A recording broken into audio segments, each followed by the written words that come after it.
Assalamualaikum warahmatullahi wabarakatuh. Alhamdulillah.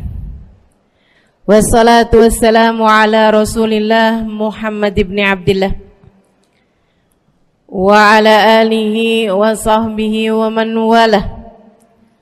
Subhanaka la ilma lana illa ma 'allamtana innaka antal alimul hakim. Rabbi shrah li sadri wa yassir li amri wahlul 'uqdatan min lisani yafqahu qawli. Amma ba'du. Ibu-ibu, teman-teman sekaligus sekalian yang saya muliakan, hari ini kembali kita dapat berjumpa dan sekedar saya umumkan, barangkali ada yang belum tahu gitu ya, barangkali ada yang baru-baru, saya tidak memperkenankan diri untuk difoto ataupun direkam gambar. Kalau rekam suara silahkan saja. Barangkali ada yang belum tahu, ya kan? Iya. Kenapa gitu? Kenapa Bu? Nggak tahu. Soalnya gitu deh. Ingin lebih bisa menjaga diri, gitu ya Bu ya. Kalau gambar saya, foto saya ada di mana-mana, takutnya jadi menimbulkan fitnah. Udah difotonya dalam hati aja, direkamnya gambarnya dalam hati aja. Kalau rekaman suara diperkenankan, silahkan. Itu adalah dengan perizinan dari guru saya, Habib Muhammad Hafiz. Jadi kalau yang suara nggak apa-apa, kan? Siapa tahu bisa buat diemin anak nangis. Baik teman-teman sekalian yang saya muliakan, mulutmu harimaumu. Judulnya kan begitu hari ini ya. Saudariku sekalian, mulutmu harimaumu. Bahaya nih si mulut nih. Kita punya lisan ini tidak bertulang. Harus kita jaga benar-benar. Kenapa? Yang pertama, biar kata kecil begini nih si lisan nih. Ya Allah, ya Allah. Bisa terjadi peperangan disebabkan karenanya, bisa terjadi perselisihan karenanya, bisa terjadi fitnah karenanya, bisa terjadi berbagai macam hal dari keburukan-keburukan disebabkan karena bahayanya lisan. Maka kenapa kita harus menjaga lisan? Karena yang pertama, bahayanya luar biasa besarnya. Meski barangnya kecil, akan tetapi bahayanya begitu besar.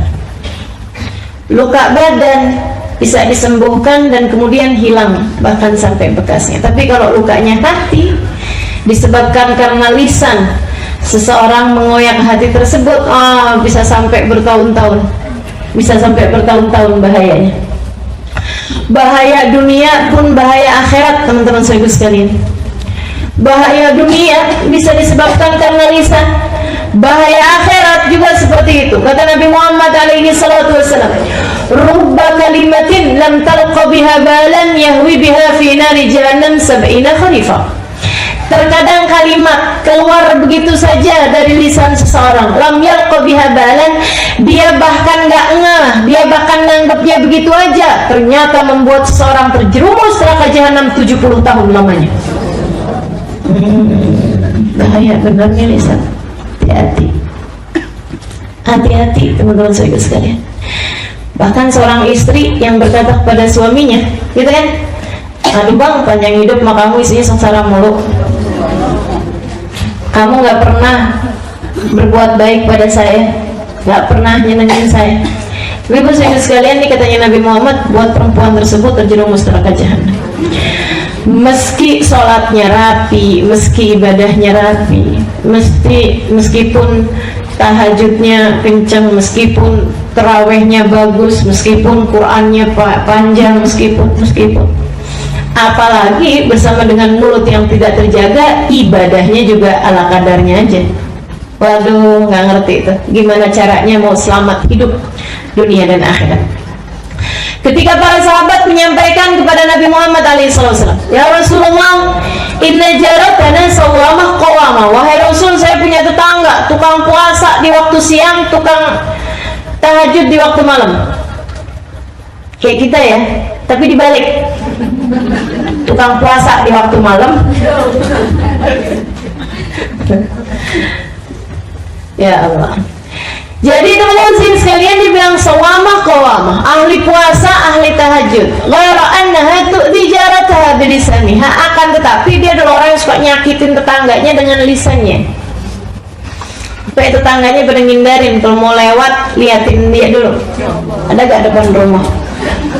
Kalau ada depan rumah mending muter aja dah. Jauhan dikit nggak apa-apa, yang penting nggak kena komentarnya nggak enak. Ada aja gitu. Ya Allah, ya Allah. Kan ada model orang kayak gitu. Tiap ngomong pedes. Kalau nggak pedes baik. Kalau nggak baik asem. Ya Allah. Nah ini bahayanya kita nih. Kita kalau disebutin orang kayak begitu, kita nggak nunjuk diri sendiri gitu. Bahayanya kita nih. Ya Allah, mudah-mudahan ilmu kita manfaat. Begitu kayak begitu nggak bilang ada nggak? Ada, nggak bilang iya saya. Nah gitu. Jadi kita nginget orang, saya bukan gitu ya. La ilaha illallah. Mudah-mudahan Allah bimbing kita. Allah jaga kita, Allah pelihara kita, amin. Cuman dia suka nyakitin orang oleh Rasul dengan lisannya dia. Gimana nih? Nabi dengan serta-merta menjawab, innaha finnar, sungguhnya tempatnya di neraka. Serem benar. Yuk kita jaga kita punya lisan. Insya Allah. Bahayanya sangat amat besar. Kemudian yang kedua, kenapa kita perlu jaga lisan-lisan kita? Teman-teman seribu sekalian yang saya muliakan, karena lisan ini adalah semacam komandan bagi seluruh anggota tubuh. Kita tahu bahwa hati kita adalah rajanya, hati kita adalah presidennya, gitu ya, bagi seluruh anggota tubuh kita. Jadi kalau dia bagus, rakyatnya bakalan bagus. Kalau dia benar, semuanya bakalan jadi benar, kan gitu kata Nabi. Ala inna fil jasadi mudghah, idza saluhat saluhal jasad kullu wa idza fasadat fasadal jasad kullu, ala wa hiyal qalbu. Kata Nabi Muhammad, ketahuilah dalam seluruh anggota tubuh terdapat segumpal darah. Kalau bagus dia bagus semuanya, kalau rusak dia rusak semuanya. Ketahuilah segumpal darah tersebut adalah hati. Ini hati ini sumbernya nih, pusat pemerintahan adanya di hati, tapi komandannya adalah lisan. Lisan ini teman-teman saya sekalian, kelihatannya kayak nggak terlalu ngaruh untuk anggota badan yang lain, tapi ternyata nggak gitu. Setiap pagi, idza asbaha as-sabah, kata Imam Ghazali dalam Minhajnya, beliau mengatakan idza asbaha as-sabah, apabila datang waktu pagi, yaqulul a'dha' lil lisan. Semua anggota tubuh ini bilang sama lisan, ya lisan, in istaqamta istaqamna wa in wajajta i'wijajna. Wahai lisan, kami serahkan urusan kami padamu untuk kamu komandani, untuk kamu komando. Kalau kamu lurus, kita lurus. Kalau kamu bengkok, kita bengkok bersama denganmu.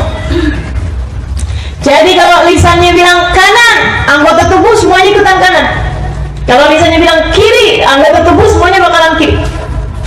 Maksudnya gimana? Teman-teman sedikit sekalian yang saya muliakan, kalau ingin memperbaiki seluruh anggota tubuhmu yang 7 nih, bukan termasuk hati ya di situ ya.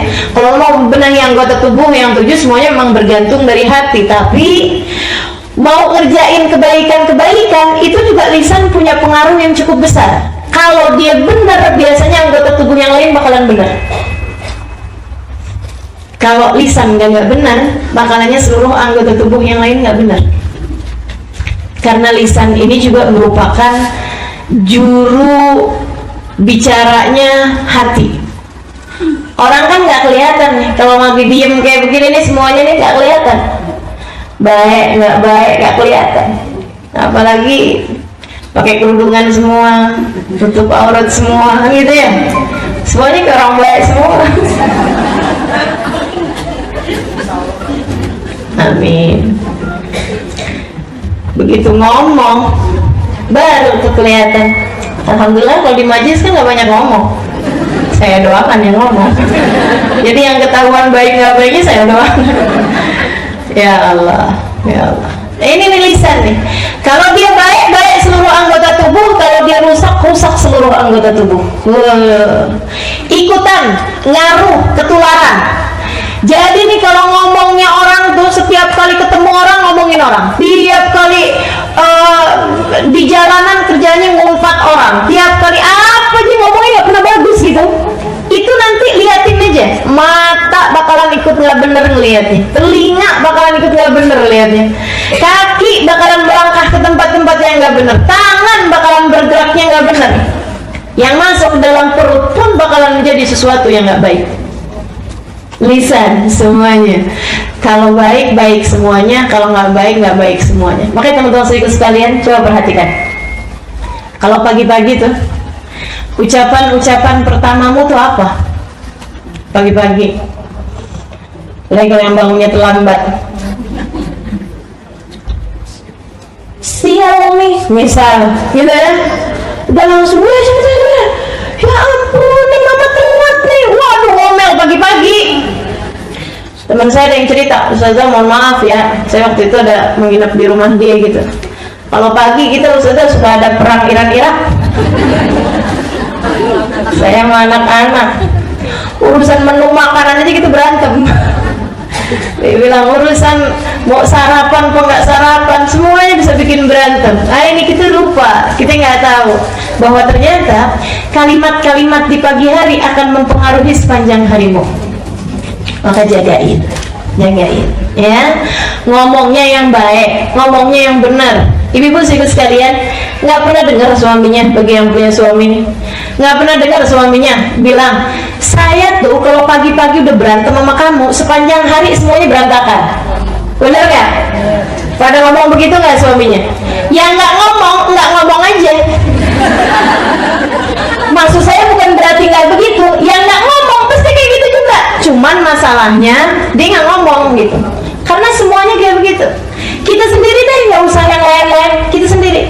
Kalau pagi-pagi udah berantem sama suami, berantem sama anak gitu, sepanjang hari bakalan berantakan apa nggak harinya? Berantakan.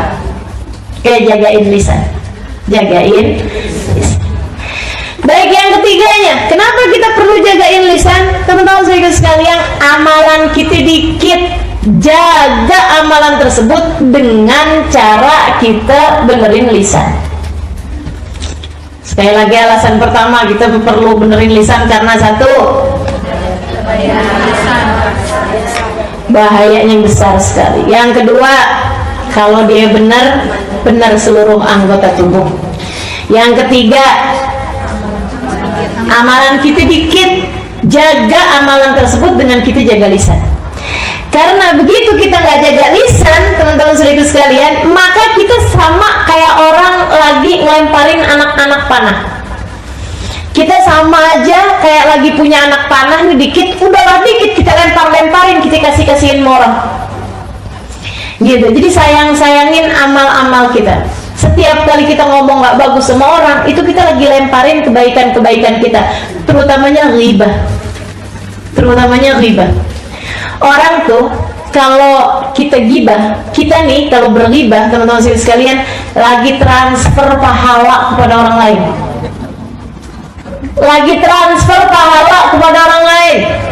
Nabi Muhammad cerita, kata Nabi Muhammad, araftum manil muflis, tahukah kalian siapa orang yang muflis, orang yang bangkrut? Sahabat bilang, yang punya duit lebih sedikit daripada jumlah utang, wahai Rasul. Kenapa bangkrut? Iya nggak? Bu, daripada dagang. Kita kalau punya uang, punya aset lebih sedikit daripada jumlah hutang yang kita punya, namanya kita adalah orang bangkrut. Kata Nabi Muhammad SAW, oh iya, itu bangkrut menurut kalian. Terus bagaimana menurutmu, Rasul? Nabi cerita, orang bangkrut adalah orang yang datang di hari akhirat nanti bawa pahala segede gunung. Diseret-seret pahala itu dengan perasaan bangga di padang mahsyar. Sampai kemudian datanglah hari perhitungan. Faja'al ghurama, datanglah kemudian para penuntut. Datanglah para penuntut. Dia bilang sama malaikat, wah ya Allah, mereka bermunajat pada Allah, ya Allah, orang ini pernah ngomongin saya waktu di dunia. Ya Allah, orang ini pernah fitnah saya waktu di dunia. Ya Allah, orang ini pernah nyakitin saya waktu di dunia. Ya Allah, dia pernah ngomong kasar sama saya waktu di dunia. Ya Allah, dia pernah bohongin saya waktu di dunia. Ya Allah, dia pernah bolimin saya waktu di dunia. Allah kemudian bilang, ambil pahala dia seukuran keboliman yang telah dia lakukan. Jadi ngambilin tuh. Ada yang ngambil dikit, ada yang ngambil banyak, seukuran sama pekerjaan sama keboliman dia yang dia lakukan di dunia. Udah habis amalnya kemudian, sampai habis gunung amalnya dia, masih ada orang nyempil datang lagi. Ya Allah, dia pernah ngatain saya waktu di dunia, ya Allah. Tolong ambil pahalanya, udah habis ya Allah, taruh dosa kamu buat dia. Itu muflis, namanya orang bangkrut. Ini kalau bawa pahala segede gunung. Kebayang kalau kita udahlah amal kita dikit, kemudian keboliman kita mau orang banyak, kerjaannya tiap hari ngomongin orang, tiap hari ngata-ngatain orang. Ya Allah, di hari akhirat nanti apa nggak bangkrut double kita? Apa nggak bangkrut sampai ke ujung kita? Ya Allah, ya Allah. Maka sayangi lisanmu, sayangi amalmu, jagalah lisanmu. Sayangi kita punya amal yang udah tinggal dikit ini dengan cara kita jaga benar-benar lisan kita, insya Allah. Kemudian teman-teman saya sekalian, jagain apa tadi? Amal kebaikan, karena amal kebaikan kita sedikit. Hal terakhir, kenapa kita perlu jaga lisan-lisan kita? Malu sama siapa? Sama malaikat. Malu sama Allah. Allah As-Sami, Allah Maha mendengar.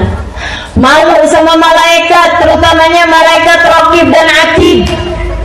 Malu saudariku sekalian sama diri kita sendiri, sama semua manusia. Malu sama Nabi Muhammad. Karena semua yang kita lakukan, semua yang kita ucapkan, bukan begitu aja kalimat keluar dari lisan-lisan kita, akan tetapi semuanya ditulis, terutamanya malu sama malaikat Raqib, sama malaikat Atid. Katanya Habib Ali Habsyi, 100 tahun yang lalu ya, beliau bilang, ya Allah, nih orang-orang nih ya, pada kurang ajar. Kurang ajar gimana, Beb? Kata muridnya, kurang ajar sama malaikat. Malaikat disuruh nulisin keburukan-keburukan dia mulu. Malaikat didiktein sama dia kalimat-kalimat jelek mulu. Sampai ada orang yang malaikat Raqibnya nganggur, malaikat Atid yang kerja. Ya Allah, saya baca kalamnya Habib Ali Habsyi kayak begitu, saya banget ini. Sedihnya. Malaikat Raqibnya nganggur, yang nyatetin kebaikan dan pahala. Malaikat Atid nggak kelar-kelar. Ya Allah, teman-teman serius sekalian, kebayang nggak sih kata-kata kita tuh semuanya ditulis sama malaikat. Malaikat nih makhluknya Allah yang mulia loh. Allah Subhanahu wa ta'ala perintahkan buat nyatet kita punya omongan. Kebayang nggak kayak apa ruwetnya malaikat yang disuruh nyatet amal ucapan-ucapan kita. Kalau yang disuruh nyatetin ucapannya ulama, ucapannya kasihnya Allah, yang keluar zikir, yang keluar Quran, ya kan? Yang keluar kalimat-kalimat yang baik. Saya bayangin nih, yang nyatet malaikat bagian pencatatnya Habib Umar bin Hafid, girang bener.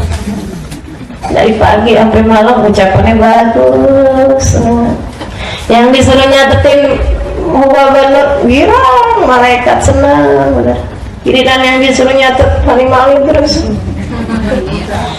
Disuruh mencatat dirimu, malaikatnya, ya Allah, ini kata-kata gak jelas semuanya, sumpah serapah, ngomongin orang, ejekan sama orang lain. Inna lillahi wa inna ilaihi rajiun. Malaikatnya kapan kelarnya sini orang gitu. Saat kita lagi ngomongin orang, malaikatnya ampun nih anak nih, ya Allah, Ya Allah, ya Allah, ya Allah. Gitu, disumpahin kita sama malaikat. Disumpahin kita sama malaikat. Makanya begitu ruhnya keluar, malaikatnya bergirang. Malaikat Raqib sama malaikat Atid girang bener begitu ruhnya keluar, meninggal dunia. Alhamdulillah, ya Allah, keluar dari urusan sama dia nih. Gitu. Tinggalan malaikat yang kemudian bawa ruhnya. Mereka bawa ruhnya dengan penuh rasa kebencian sama orang tersebut. Ya Allah, jauhkan dia dari rahmat-Mu, ya Allah. Begitu ditanya sama malaikat penjaga langit pertama, siapa yang kamu bawa? Siapa kamu, apa yang kamu bawa? Saya malaikat, apa yang kamu bawa? Ruhun khabithah min jasadin khabith. Kami bawa ruh yang jelek dari jasad yang jelek. Jasadnya sampai ikut-ikutan kena. Walaupun jasadnya waktu di dunia perawatan, walaupun jasadnya waktu di dunia bentuknya bagus kayak apapun, begitu perbuatan yang dia tuliskan adalah jelek, amal perkataan yang dia tuliskan jelek, nah itu ikut-ikut kebawa jelek juga. Malu kita nih ya. Makanya mesti jagain lisan-lisan kita agar kita tidak merasa malu, terutama sama malaikat-malaikat yang mulia. Sebab ma yalfidu min qawlin illa ladaihi raqibun atid. Tidaklah seseorang mengucapkan satu ucapan kecuali akan ditulis sama malaikat Raqib dan malaikat Atid. Kata Habib Umar, orang dia ngomong terus, kata Habib, dia nggak paham omongan itu bakal ditulis malaikat Raqib, bakal ditanya ketika masuk dalam kuburan, bakal ditanya ketika dia berada di mahsyar, bakal diperhitungkan kalimat demi kalimat di padang mahsyar di hari perhitungan. Itu nggak mencegah mereka untuk berkata-kata yang dipilih gitu. Padahal kalau misalnya kita ngomong itu pakai ada pulsanya, segitunya aja orang mau berhemat, bener nggak? Kita kalau telepon sama orang-orang di Saudi Arabia misalnya gitu ya, lagi telepon lagi orang kita lagi umrah atau lagi haji, ya Allah kita susun dulu yang rata, yang rapi, apa aja yang mau diomongin, pulsanya mahal. Kita irit-irit omongan ini mungkin, sepadat mungkin gitu ya, karena memang akan kita tahu bahwa itu ada pulsanya. Saudariku sekalian, yang kita omongin setiap hari ini bukan hanya sekedar pulsa, akan tetapi perhitungan di hari akhirat nanti yang kalau kamu celaka, innalillahi wa inna ilaihi raji'un, gak ada sesiapa pun bisa menyelamatkanmu. Tidakkah apa yang Allah tuliskan dalam Al-Quran bahwa semuanya akan ada pembahasannya, akan ada perhitungannya? Tidakkah itu seharusnya mencegah kita dari mengatakan sesuatu yang tidak kita perlukan, dari mengatakan sesuatu hanya yang memang bermanfaat bagi kita? Mudah-mudahan kita bisa jaga lisan-lisan kita. Amin ya Rabbal Alamin. Ya wailata hadzal kitab la yughadiru saghiratan wala kabiratan illa ahsaha. Orang-orang kafir, orang-orang ahli maksiat, begitu dibuka buku rapotnya, semua ada, semua ketulis, buku sejarah hidup kita, kalimat-kalimatnya tertulis. Mereka teriak, ya wailata hadzal kitab, ya ampun, di buku ini nyeremin bener. La yughadiru saghiratan wala kabiratan illa ahsaha. Enggak gede, enggak kecil, semuanya ada di situ semua. Itu katanya Sayyidina Ibnu Abbas alaihi ridwanullah ketika mentafsirkan makna saghiratan, yang kecil-kecil juga ketulis di situ. Katanya beliau mengatakan bahwa ketika kamu ketawa nggak ditulis Halimah jam sekian ketawa, nggak gitu, tapi ditulis hahaha-nya berapa, itu ada semuanya. Ngeri ya. Malu kita sama Allah, malu kita sama malaikat, malu kita sama semua hambanya Allah ketika dibangkitkan di hari akhirat nanti. Ini hal-hal yang seharusnya membuat kita mau lebih menjaga lisan-lisan kita. Nggak sama orang yang ngerti dengan orang yang nggak ngerti. Baik kemarin-kemarin kita nggak ngerti, hari ini kita udah ngerti. Maka mudah-mudahan mulai hari ini sampai sisa umur kita lebih pintar buat jaga lisan kita, insya Allah, insya Allah. Amin ya rabbal alamin. Gitu ya. Sekarang pembahasannya ini dosa-dosanya lisan apa aja. Oke, baik, insya Allah bismillah. Niat. Nah, niat mau jaga lisan. Satu, bahayanya gede, serem, saya nggak selamat, takut nggak selamat dunia akhirat. Kemudian lagi yang kedua tadi itu,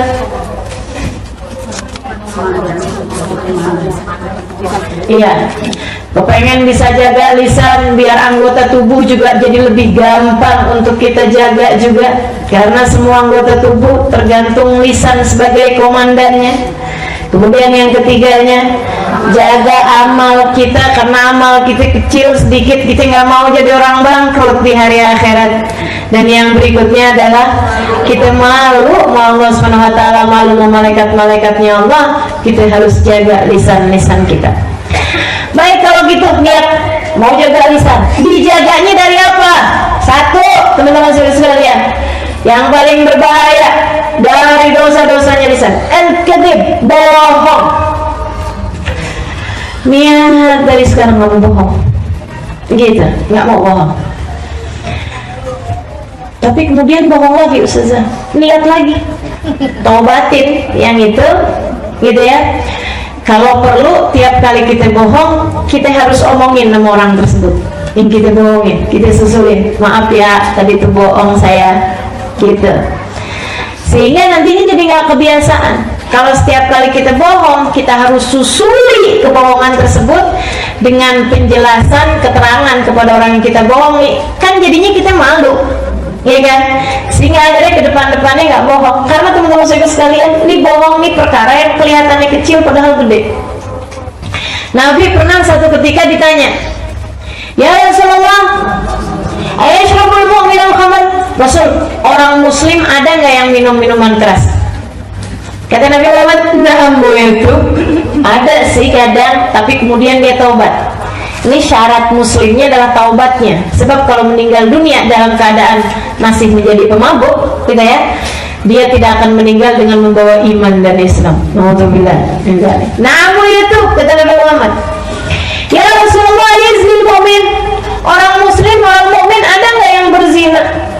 Bukan berarti ngentengin dosanya zina ini ya, tapi ada nggak gitu orang mukmin terjerumus dalam dosa zina kemudian dia bertaubat? Artinya kalau ada seseorang yang kemudian asalnya dia berzina kemudian dia bertaubat, jangan dipikir wah sudah mungkin, itu si neraka udah kangen sama dia tuh.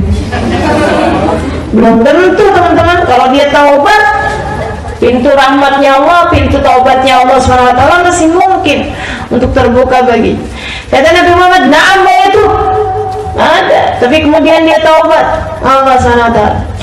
Ya Rasulullah, ayatul mu'min adalah mu'min, ada nggak orang mu'min hasad sama orang mu'min lainnya? Na'am itu, kata Nabi Muhammad, ada, tapi kemudian dia bertaubat. Nabi disebutkan beberapa dosa, semuanya Nabi Muhammad bilang na'am itu, bahkan dosa-dosa yang besar seperti yang tadi saya sampaikan. Sampai kemudian, ya Rasulullah, ayatul mu'min, wahai Rasul, ada nggak orang mu'min yang bohong? Enggak, kata Nabi Muhammad, enggak ada. Innama yaftaril kadhiba alladziina la yu'minuuna billah, karena hanya orang yang tidak beriman kepada Allah yang bisa ngarang-ngarang cerita, yang bisa bawa-bawa cerita, yang bisa bohongin orang banyak. Itu hanya orang yang tidak beriman kepada Allah. Jadi pikiran kita nih, adakah kita muslim di sisi Allah? Karena alhamdulillah kita nggak zina, alhamdulillah kita nggak minum minuman keras, alhamdulillah kita nggak bunuh orang, alhamdulillah kita nggak sihir. Akan tetapi bohong, kapan terakhir kamu bohong? Tadi malam misalnya. Ya Allah, serem benar. Muslimkah kita? Mukminkah kita di mata Allah Subhanahu wa ta'ala? Yuk tegesin, saya tidak mau bohong, gitu. Kalau bercanda doang gimana Ustazah? Usahakan tidak berbohong bahkan dalam bercanda sekalipun, gitu ya, kecuali kalau orangnya tersebut paham bahwa itu memang adalah kebohongan untuk permisalan aja gitu ya. Nah itu seperti itu nggak masalah. Tapi kalau kemudian memang bohong yang orangnya pahamnya bahwa itu benar terjadi padahal nggak terjadi, ya Allah, luar biasa besarnya. Apalagi kalau bohongnya bawa nama Nabi Muhammad. Gimana bohong bawa nama Nabi? Misalnya dalam sebuah hadis dikatakan padahal hadisnya nggak ada, itu bohong tentang Nabi Muhammad. Atau misal tadi malam saya mimpi Nabi, padahal enggak. Misalnya Nabi bilang katanya nyuruh kamu nyumbang. Itu teman-teman sekalian bahaya yang luar biasa. Kata Nabi Muhammad SAW, man kadziba ilayya kidbatan falyatabawa maq'adahu minan nar. Siapa yang membuat bohong, berita bohong tentang aku, sesuatu hal yang tidak aku lakukan, sesuatu hal yang tidak aku ucapkan, falyatabawa maq'adahu minan nar, suruh siapin tempatnya di neraka. Kaplingnya lagi disiapin di neraka. Naudzubillah min dzalik. Hati-hati sama bohong, hati-hati sama bohong, hati-hati sama bohong. Nabi bahkan bercandanya pun nggak pakai bohong, tetap lucu tuh bercandaan Nabi, nggak pakai bohong. Tahu bercandaannya Nabi? Ada orang mau berangkat, izin berangkat, pamitan Nabi berangkat pergi dagang. Nabi kemudian bilang, oh iya silahkan aja. Kamu nanti berangkatnya naik anak unta kan? Dia bilang, enggak lah Rasul, saya naik unta. Masa naik anak unta? Maksudnya saya nggak akan naik unta kecil gitu loh. Masa pergi-pergi mau naik anak unta? Kan orang kebayang anak unta kan kecil gitu. Dia bilang, ya Rasulullah, masa saya pergi naik anak unta? Saya pergi naik unta ya Rasulullah. Nabi kemudian bilang, emangnya unta anaknya kerbau? Iya sih, unta kan juga anaknya unta. Dia kan anak bapaknya ya enggak? Dia anak emaknya gitu. Ya Allah, emaknya siapa? Unta. Iya. Lagi satu orang perempuan, dia bilang, ya Rasulullah, udah habis dia nanya-nanya gitu. Nabi kemudian bilang, oh iya, suamimu siapa? Fulan bin Fulan ya Rasulullah. Kirim salam ya sama suami kamu yang ada item-item di matanya itu kan. Sepanjang jalan dimikir gitu. Begitu nyampe suaminya dia lihat, bang sebentar bang, lihat matanya bang. Katanya suaminya, emang kenapa? Nabi Muhammad bilang suamimu yang ada item-item di matanya kan. Dia pikir maksudnya di putih-putihnya ada item-itemnya gitu. Katanya suaminya, ya iya bang, masa menurut kamu mata saya putih semua gitu. Ini bercandanya Nabi Muhammad nggak pakai bohong. Nabi Muhammad bercanda tetap lucu ya, nggak garing. Nabi satu ketika makan kurma barengan sama sahabat gitu. Akhirnya kemudian Sayyidina Ali bin Abi Thalib mau bercandain Nabi Muhammad alaihissalam.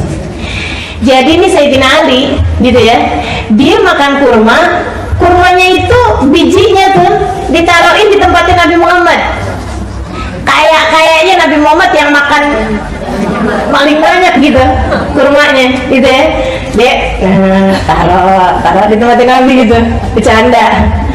Makanya emang nggak baik ya, orang kaku sampai semua orang nggak berani gitu. Nabi tuh nggak kayak begitu loh, sahabat bercanda sama Nabi Muhammad alaihissalam. Taruh Sayyidina Ali nih. Nah, belum Sayyidina Ali ngomong, misalnya kayak Nabi makan kurmanya paling banyak ya, itu sambil ngelirik-lirik sahabat. Belum, dia nggak ngomong gitu, masih baru lirik-lirik sahabat gitu. Nabi makannya paling banyak kurmanya. Nabi udah keluar, liatin Ali, kata Nabi Muhammad, liatin Ali, kayaknya dia makan kurma sama bijinya. Soalnya di depannya kan ada bijinya. Alaihi salatu wassalam. Nyenengin Nabi itu ya bercandanya, nggak pakai bohong teman-teman sekalian, nggak pakai bohong. Alaihi salam. Mudah-mudahan Allah Subhanahu wa taala kasih kepada kita kemuliaan akhlaknya Nabi Muhammad alaihi salam. Ma kadib qattul hayati Nabi Muhammad nggak pernah bohong sekalipun seumur hidupnya, bahkan untuk urusan darurat sekalipun. Urusan darurat Nabi nggak pakai bohong. Teman-teman jadi sekalian yang saya muliakan, Nabi Muhammad misalnya urusan darurat kayak apaan tuh, yang padahal tempat tersebut tuh udah boleh bohong, itu segitunya Nabi nggak pakai bohong. Nabi pernah satu ketika sebelum beliau jadi Rasul, sebelum Nabi Muhammad diutus menjadi Rasul, lagi zaman-zaman umur gitulah 30-an tahun barangkali. Satu ketika Nabi lagi berdiri di satu tempat di pengkolan jalan gitu ya. Nabi lagi nungguin seseorang, Nabi diri di situ. Ada orang lari-lari. Dia kemudian bilang kayak begini, Muhammad, Muhammad tolongin saya, Muhammad, Al-Amin tolongin saya, Al-Amin. Kata Nabi, kenapa? Saya dikejar orang karena dikira saya bunuh, mereka mau bunuh saya balik. Ada orang mau bunuh saya, ada sekelompok masyarakat mau bunuh saya. Mereka bilang saya bunuh orang, jadi kan dibunuh lagi tuh. Padahal saya enggak, katanya gitu. Yang nggak tahu dia beneran bunuh apa enggak, tapi bagaimanapun kan ya orang harus diselamatkan, ya kan? Urusannya nanti jangan main hakim sendiri gitu maksudnya. Dia kemudian lewat jalanan tersebut, Nabi Muhammad bilang, ya akan saya tolongin kamu gitu maksudnya. Dia masuk, kemudian nggak lama ada orang lewat di situ. Nabi habis di jalan tuh, Nabi yang asalnya berdiri duduk. Kemudian orang-orang pada datangan gitu ngejar dia juga gitu kan. Muhammad, Muhammad, kamu lihat nggak ada orang begini yang tadi tuh? Nabi jawabnya kayak gini, mundu majelis tuh fala, sejak saya duduk di sini saya nggak lihat.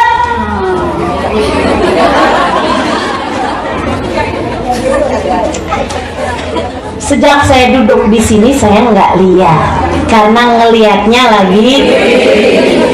Segitunya dalam keadaan darurat. Nabi Muhammad nggak pakai bohong, teman-teman saya sekalian. Nah, tapi jangan kemudian ini darurat nih, saya cari cara dah bahasa.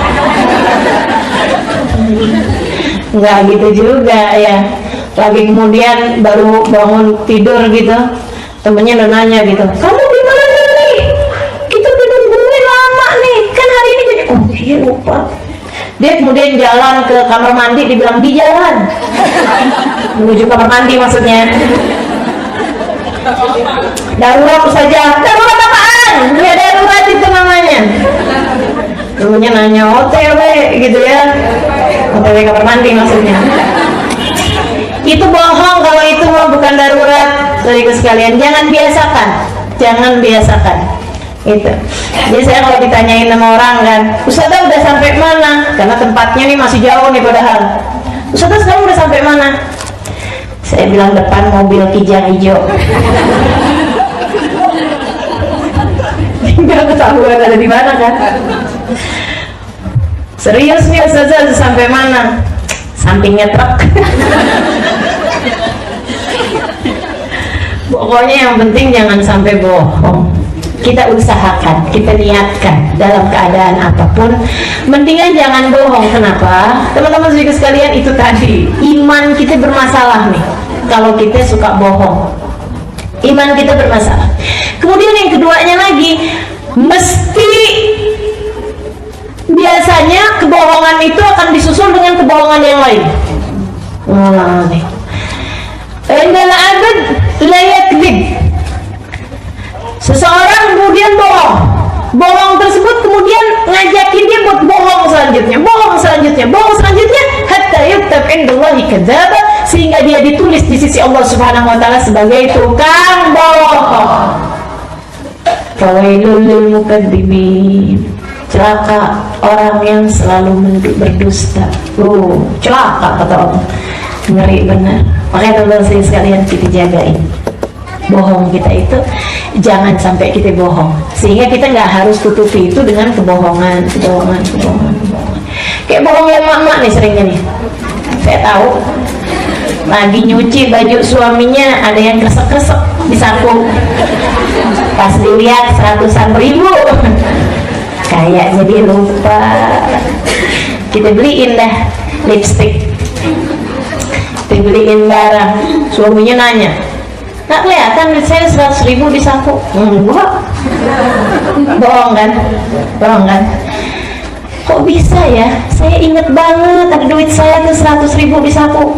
Lupa kali kamu. Udah kamu jajanin kali, bohong lagi. Yang nyuci kemarin siapa? Kalau kemudian yang nyuci orang lain, si ini, jangan-jangan dia, Allah, jadi akhirnya panjang. Padahal bilang aja, ya ampun bang, saya kirain abang lupa. Udah saya beli lipstick bang, kan buat saya dandan depan abang juga. Beres-beresan. Jadi teman-teman seribu sekalian, nggak harus bohong pokoknya, nggak harus bohong. Usahakan selalu jujur dalam segala sesuatu, sehingga kamu gak harus nutupinya lagi dengan kebohongan. Nabi pernah sangat marah kepada Sayyidah Asma binti Abi Bakar, adalah seorang sahabat yang luar biasa. Datun mitaqain, kata Nabi Muhammad, pemilik 2 sabuk, karena dia tuh yang nyampein makanan kepada Nabi waktu Nabi Muhammad sembunyi di gua Tur, waktu Nabi Muhammad hijrah ke Madinah. Nabi sangat sayang kepada beliau, kakak ipar, ya. Dia adalah kakaknya Sayyidah Aisyah, kan gitu ya. Dia menikah dengan sepupunya Sayyidah Khadijah, yaitu Zubair bin Awam, punya anak Abdullah bin Zubair. Satu ketika Sayyidah Asma nih, Nabi lihat gitu ya, Nabi lihat, dia kemudian bilang begini, "Tani Abdullah, batik kada, nak sini deh, nak sini nak, ngomong sama anaknya. Nanti mama kasih ini gitu. Nanti mama kasih ini gitu." Nabi kemudian berkata sama Asma, "Ya Asma, idza aradti an tu'ti fala bas." Asma, kalau kamu emang benar mau ngasih dia sih nggak apa-apa. Tapi kalau enggak Asma, kamu sebenarnya nggak mau ngasih dia, cuman mau biar dia datang, gitu ya. Kamu janjiin sesuatu. Ibu-ibu sih yang saya liatin seringnya kayak gini, "Jangan nangis nak, jangan nangis, nanti mama." Nah tuh. Kalau emang beneran sih nggak apa-apa. Nanti mama beliin kamu pesawat. Pesawatan. Gitu ya. Itu kalau emang kita niat mau beliin dia pesawatan gitu, nggak apa-apa. Tapi kalau misalnya enggak, katanya Nabi Muhammad, "Fakot kadibti, kamu udah bohong. Walam tibnakil kadib, dan kamu udah ngajarin anakmu bohong. Dan yang ketiga, wa kutibti indallahi kadzabah, kamu akan ditulis di sisi Allah sebagai tukang bohong." Segitunya bohong sama anak kecil, semua dari kita kerjain. Gimana kalau bohong sama orang dewasa? Gimana kalau bohong sama orang yang seharusnya kita hormati? Suamimu misalnya, orang tuamu misalnya, orang-orang yang kamu sayangi, kamu bohongin. Innalillah wa inna ilaihi rajiun. Jagain, jangan bohong. Bahkan yang semua orang udah ngerjain, kayak itu tadi tuh, OTW, gitu ya, udah di jalan, atau apa aja kebohongan yang biasa-biasa semua orang kerjain, jangan kerjain itu. Jangan biasakan diri untuk menganggap bahwa itu adalah sesuatu hal yang lumrah. Jangan biasakan, gitu ya. Insya Allah kita niat pokoknya, ya Allah nggak akan bohong lagi sudah hari ini. Nanti begitu kita bohong, kita omongin sama orang tersebut, "Maaf ya, yang tadi tuh saya omongin bohong bang, tadi saya bohong bang, sebenarnya 100.000 itu saya ambil bang." Ngomong aja gitu, ngomong aja. Suaminya palingan, "Ya udah kalau gitu saya akan lebih hati-hati."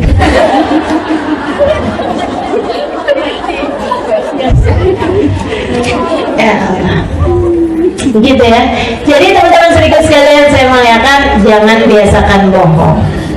Bahkan hal yang kecil sekali. Nanti kalau udah setiap kali kita bohong, kita terangin sama orang tersebut bahwa kita bohong gitu ya, nanti lama-lama kita akan ngerem diri untuk bohong, sehingga akhirnya insya Allah nggak akan bohong lagi. Bersama dengan niat di dalam hati, mulai hari ini tidak akan ada kebohongan keluar dari lisan kita, insya Allah.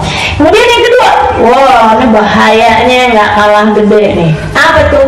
Ghibah, yaitu ngomongin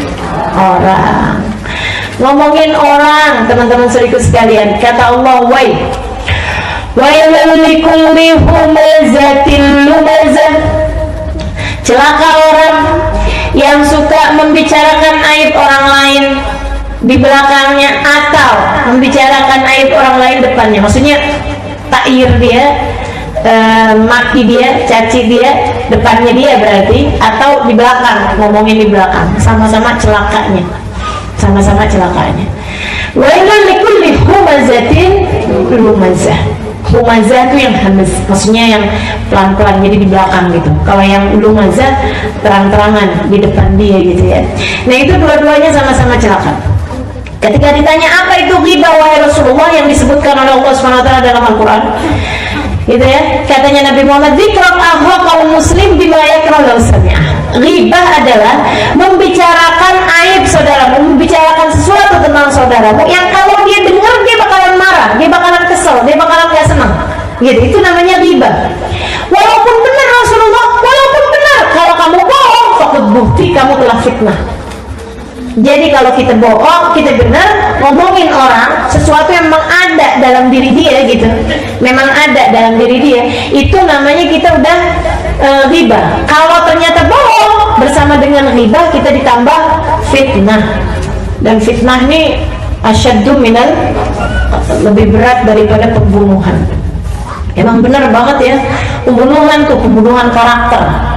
Baik, saudara sekalian, saya melihatkan Allah mengatakan tentang urusan ghibah nih dalam Al-Quran. Kata Allah SWT, فَلَا يَغْتَبْ بَعْضُكُمْ بَعْضًا يُحِبُّ أَحَدُكُمْ أَنْ يَأْكُلَ لَحْمَ أَخِيهِ مَيْتًا فَكَرِهْتُمُوهُ. Janganlah seorang di antara kalian membicarakan aib orang lain itu sama aja kayak makan daging orang tersebut dalam keadaan bangkai. Teman-teman saudara sekalian yang saya muliakan, saya pernah tahu baunya bangkai manusia. Pernah tahu saya. Jadi di daerah sekitaran antara perjalanan antara Situbondo ke Banyuwangi itu kita udah ngelewatin hutan, namanya hutan Baluran. Satu ketika kita buka kaca karena mau lewat nih dalam keadaan, maksudnya kan itu kan hutan gitu ya, bagus udaranya, apalagi mobilnya jarang-jarang yang lewat di situ gitu. Jadinya kan udaranya bagus tuh, lagi enak gitu ya. Tiba-tiba keciuman bau busuknya pengen muntah. Wow, langsung buru-buru tutup kaca. Wow, sampai benar-benar tersiksa. Ya Allah, yang asalnya lapar bayangin makanan enak, nggak ada yang enak. Kita kan kalau lagi keciuman bau yang sangat busuk itu kan udah enak, sampai lagi lapar sekalipun nggak nafsu makan makanan apa. Bahkan kita lagi makan aja kadang bayangin bau kayak begitu udah nggak nafsu makanannya. Akhirnya udah sampai lewat ininya, lewat hutannya, udah lewat baunya, baru deh tuh, ya Allah, bisa tutup, bisa buka hidung gitu. Saya tanya, ini bau ampun luar biasa kayak begini, bau apaan? Bau bangkai orang. Biasanya ada orang gila ustazah, dia bilang kalau di ini buang tuh suka dibuang di hutan gitu kan, enggak, dia jalan ke hutannya 30 kilometer. Jadi itu kan dia nggak ada yang ngasih makan, nggak ada yang apa, sampai kemudian kelaparan dalam keadaan mati gitu di tengah hutan situ. Baunya emang kayak begitu tuh ustazah, kayak gitu. Ya Allah, ya Allah, baunya nggak pernah saya cium bau lebih busuk daripada itu. Allah bilang, kamu kalau lagi ngomongin orang tuh kayak makan bangkai itu. Kira-kira nih ya, kalau ada orang cakep, bener, cakep, alisnya kayak bulan sabit, ininya bulu matanya anti kiamat, nggak cuma anti badai lagi nih kayaknya ya. Kiamat sekalipun nggak bisa bikin bulu matanya. Misal gitu, wah udah cakepnya luar biasa gitu ya. Begitu dia ngomong, bau busuk dari mulutnya kayak habis makan bangkai. Ada yang betah nggak dekat sama perempuan kayak begitu? Nggak ada. Ini kata Allah SWT, demikian kamu setiap kali habis ngomongin orang, bau mulutmu itu kayak habis makan bangkai. Makanya kenapa ghibah batalin puasa? Karena makan bangkai, teman-teman saya sekalian. Ini yang diceritakan Nabi Muhammad SAW. Ketika satu waktu Nabi memerintahkan semua orang Madinah buat puasa, semuanya puasa, dan ketika kemudian waktunya buka, Nabi Muhammad bilang, jangan ada yang buka kecuali dengan izin saya. Waktu maghrib semua orang dapat izin buka kecuali 2 orang perempuan. Nabi diem aja waktu mereka izin berbuka.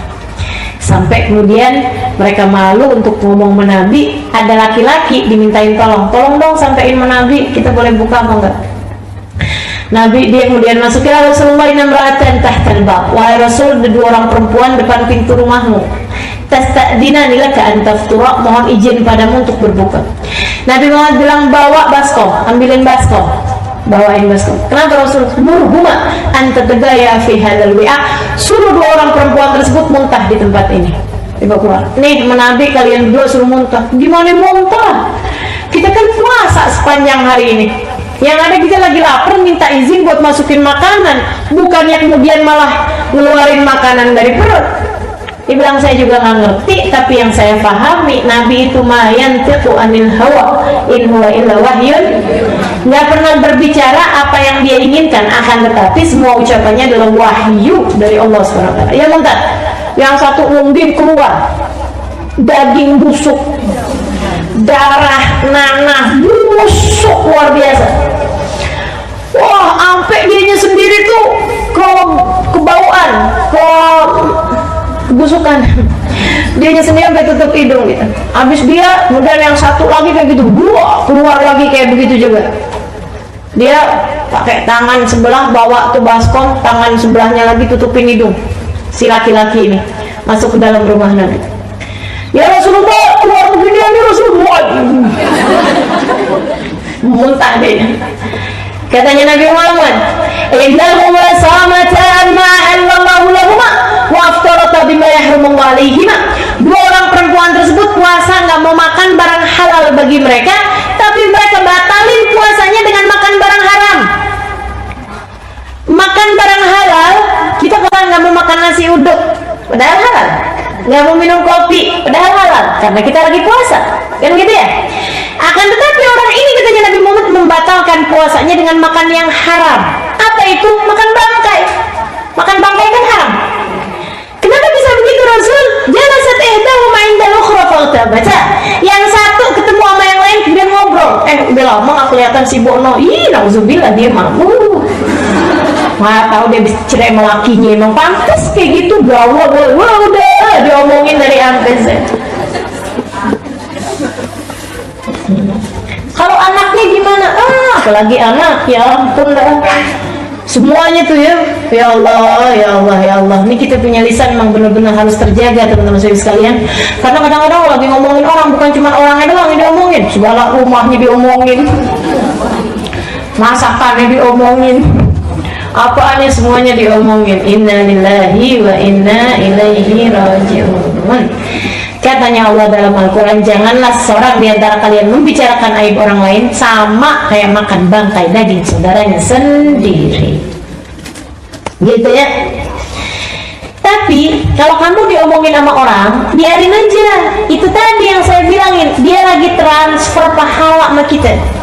Kita malah mestinya terima kasih. Jangan transfer balik. Kamu habis diomongin sama orang, sama si Indah, kamu ngomongin kamu. Dia ngomongin apa sama saya? Katanya kamu begini. Saya mau biarin aja kalau diomongin sama dia. Saya juga tahu dia itu siapa.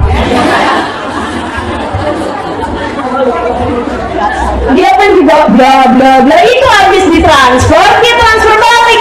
Nanti kalau nggak lebih banyak, kalau lebih banyak kan jadinya malah hutang. Bukannya dia yang bangkrut gitu ya, malah bukan orang itu yang bangkrut, malah dia yang bangkrut. Abis itu dia ngomong, biarin aja, saya mau diomongin sama dia. Ntar di hari akhirat saya ambilin pahala dia. Padahal balik, dia ngambilin pahala kita karena kita ngomongin dia lebih banyak. Teman-teman sekalian, hati-hati. Jadi kalau ada kita dengar orang habis ngomongin kita, lebih baik cari-cari di rumah hadiah apaan kita kirimin sama dia. Kayak yang dikerjain sama Hasan Al-Basri. Suatu ketika beliau ada yang bilangin, Tuan, kalau habis diomongin sama Fulan bin Fulan, oh gitu, katanya nggak usah.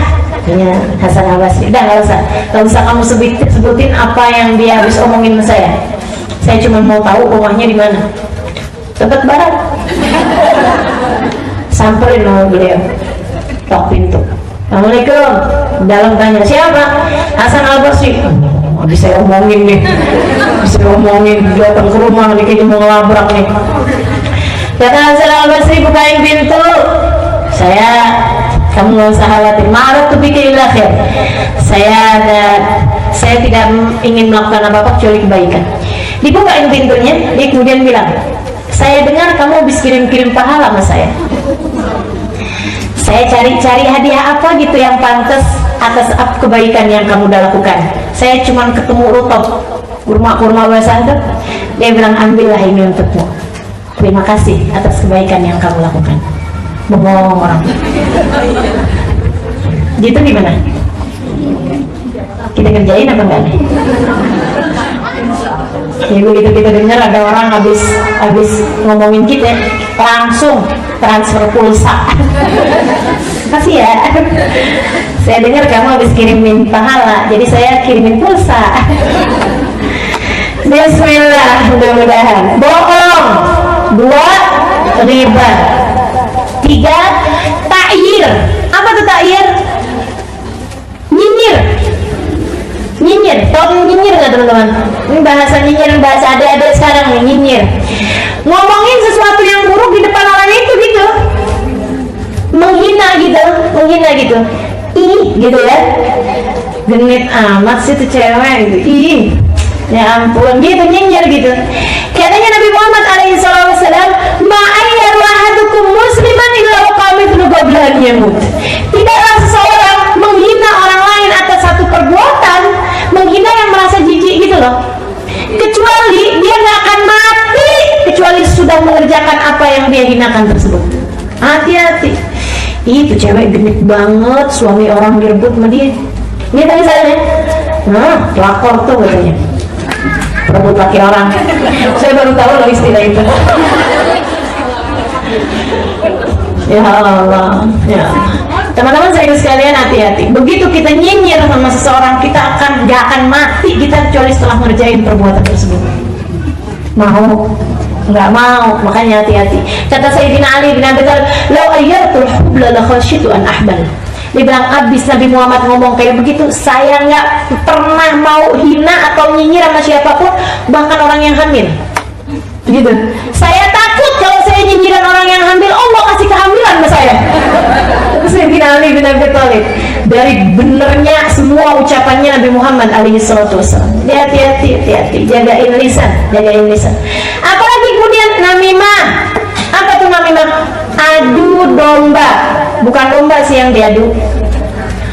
Kita bawa omongan dari satu orang ke orang yang lain, biar orang tersebut kemudian berselisih paham, gitu ya. Biar orang tersebut ada rasa kebencian. Yang sering terjadi ini di keluarga.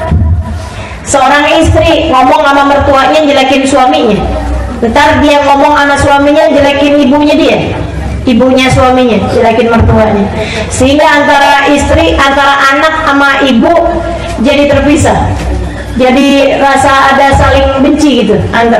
Bang, kamu bang mesti omongin bang sama ibu kamu tuh bang, katanya nggak bisa kerja lah, katanya inilah itulah gitu.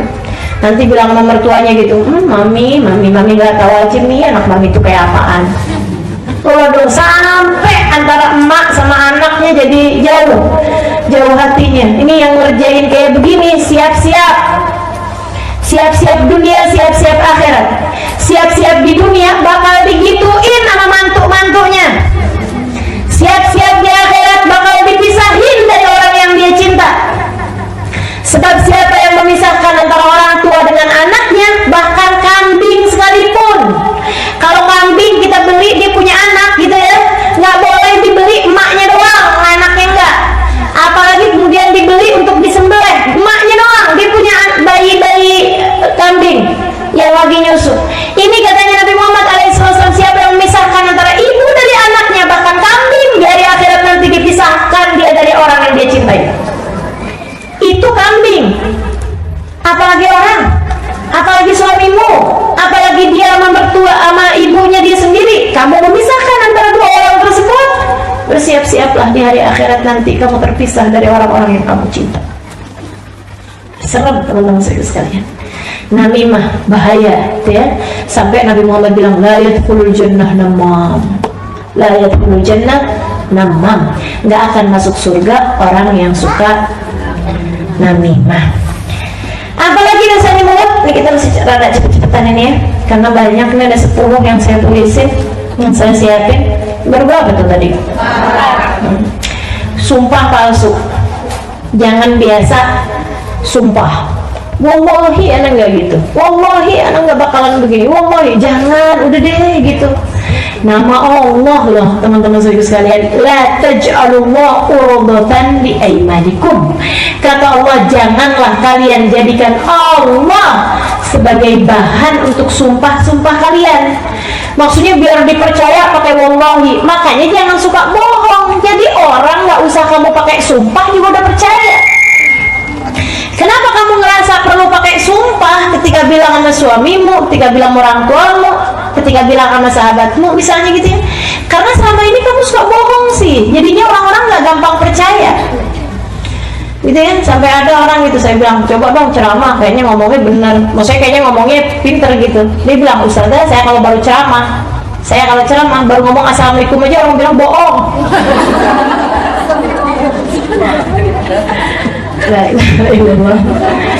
Ya Allah, ya Allah. Jadi gitu, kita nggak akan perlu bersumpah, apalagi pakai nama Allah kalau kita selama ini tidak bohong, gitu ya. Kan seneng anaknya setiap kali kita bilangin langsung percaya, nggak usah pakai cross check karena dia tahu ibunya nggak bohong.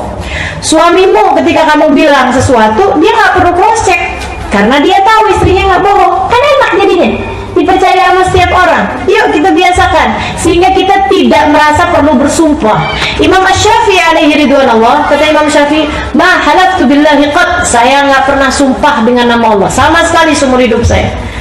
La sadikan wala kadiban, bener aja saya nggak sumpah, apalagi bohong, nggak pernah saya, kata Imam Syafi'i. Kenapa? Ya Allah, nggak pantas banget saya sebagai seorang hamba pakai nama Allah buat kepentingan saya. Gak pantas kan? Demi Allah saya nggak lihat, demi Allah saya nggak begini. Ngapain pakai nama Allah gitu? Jangan teman-teman sekalian. Bener aja nggak perlu kita pakai nama Allah untuk sumpah kita. Masa pantas kita seorang hamba pakai nama Allah Tuhan kita untuk dipercaya sama orang, untuk bisa Allah pakai buat kepentingan kita? Kan nggak pantas.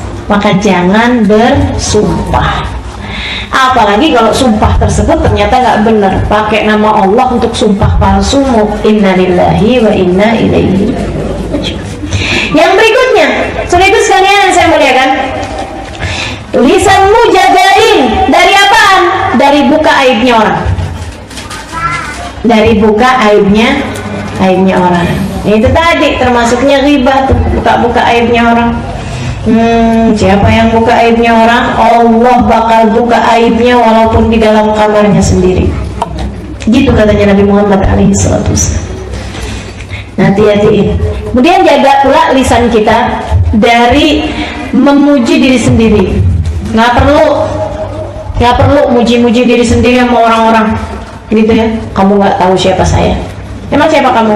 Saya juga nggak tahu. Ya Allah, jangan suka muji diri sendiri gitu. Ampun bang, kamu tuh bang, bilang sama suaminya, kamu dolim loh, berbuat jahat sama seorang perempuan solehah seperti saya. Solehah, ya Allah, ya Allah, ya Allah.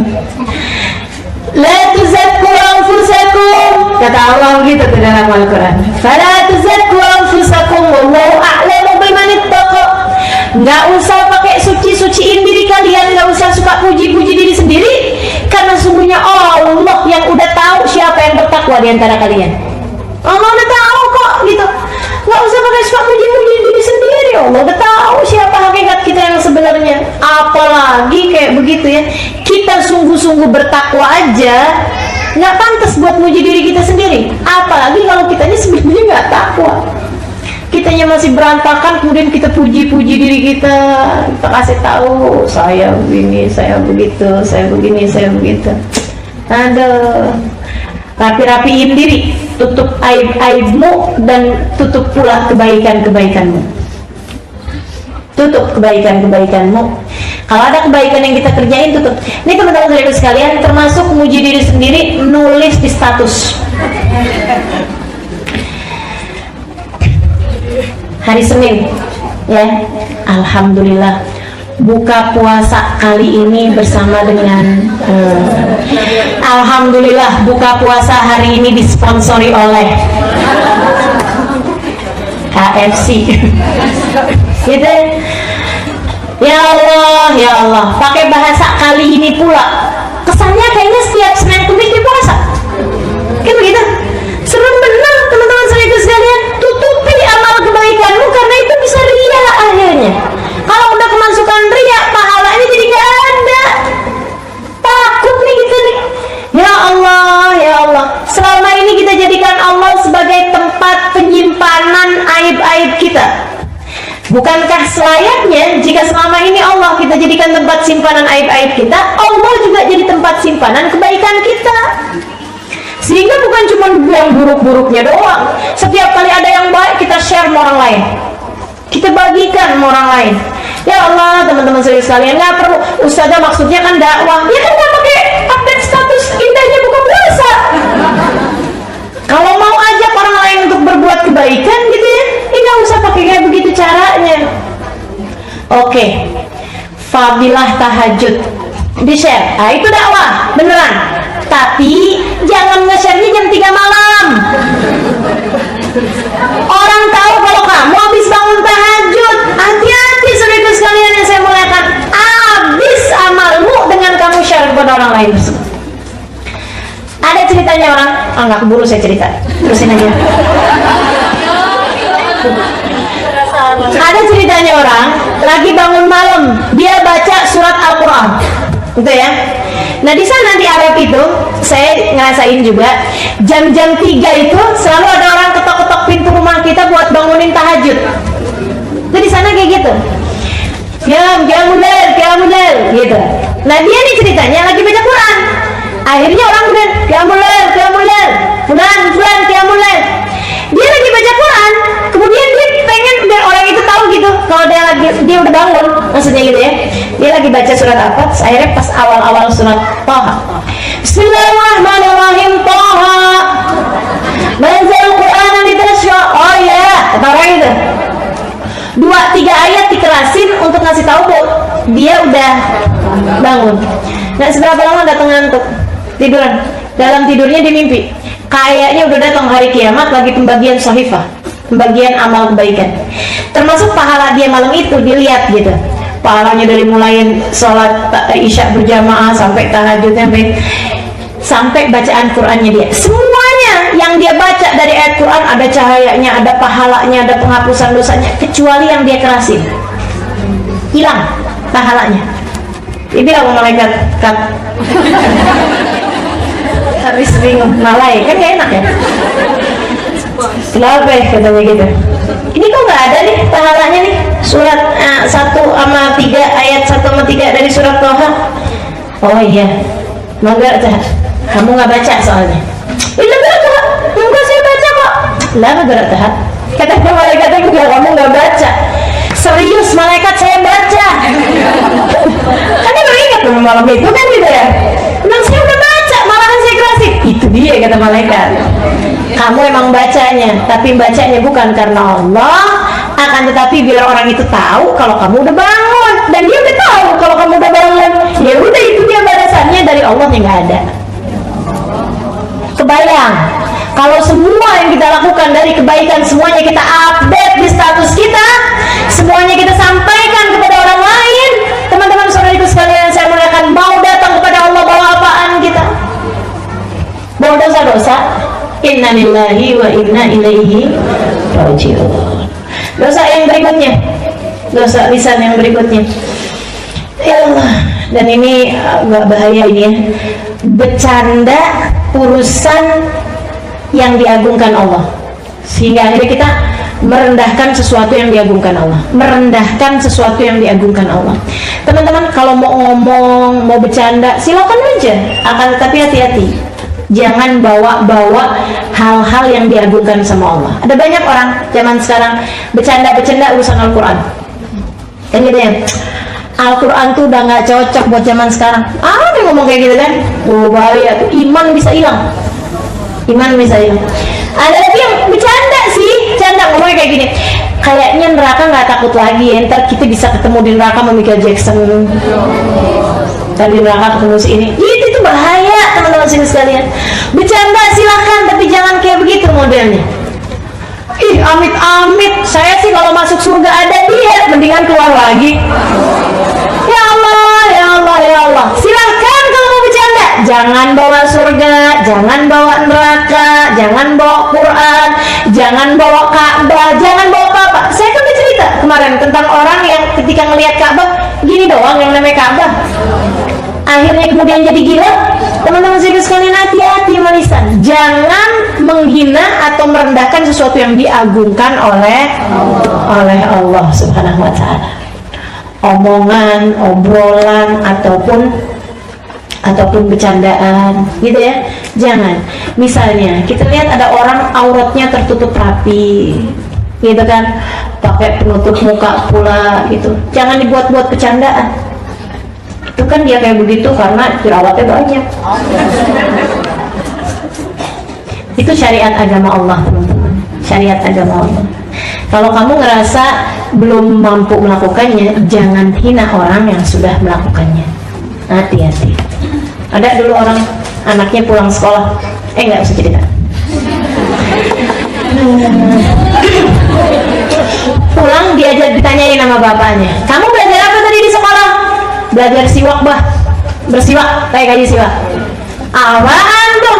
Bapaknya gitu. Ini bah kayu siwak bah. Ini bah Nabi Muhammad dulu bah tiap kali sholat pakai beginian bah, sebelum sholatnya bah, jadi giginya bersih bah. Kata abahnya, yang mana sih? Apaan nih? Dibuang sama dia dengan rasa merendahkan gitu. Ya ampun nak, ini zamannya Nabi nak, zaman dulu nak, gitu. Cerita ini diceritakan oleh Habib Umar bin Hafid. Nggak model kayak saya ceritanya ya, ini kan sudah dibumbui. Akhirnya kemudian ibu-ibu teman-teman sekalian, dia punya istri lagi hamil.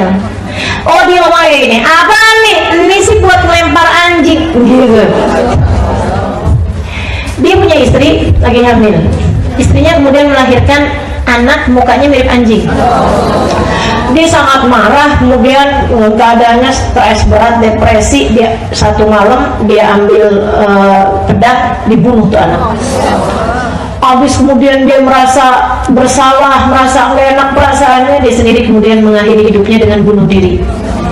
Itu zamannya Imam Malik. Imam Malik ketika mendengar cerita itu, katanya Imam Malik, karena dia merendahkan salah satu dari syariat agamanya Allah, ialah bersiwak.